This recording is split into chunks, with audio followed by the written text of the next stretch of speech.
Bali, ignition timing lang ito mga kaibigan. Kasi ang problema lang nito is yung idle lang hindi daw stable. Tapos sa hatakan okay naman, walang problema. Ang ginagawa ko ngayon, ina-identify ko yung timing mark. Hinahanap ko yung timing mark. Minamarkahan ko para pag binato natin ang timing light, makita natin kung ano yung timing niya. Kasi isa yan sa nagiging cause eh.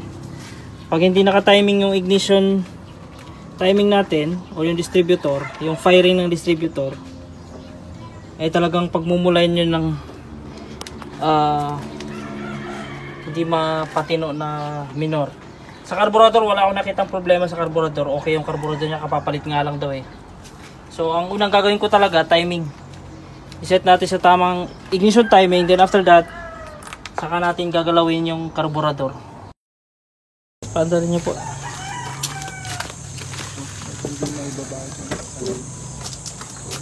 Mazda. Ano ito? Mazda 323. Gen 1.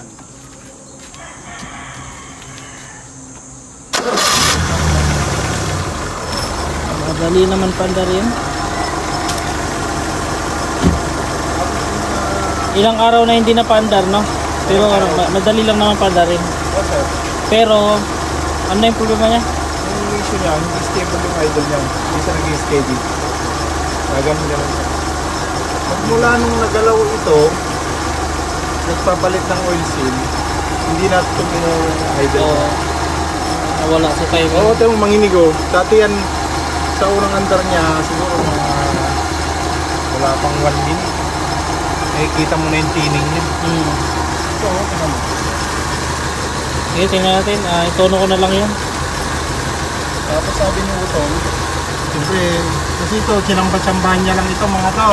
Opo, ayan. Mga, tawag dyan, vacuum lights. Oo.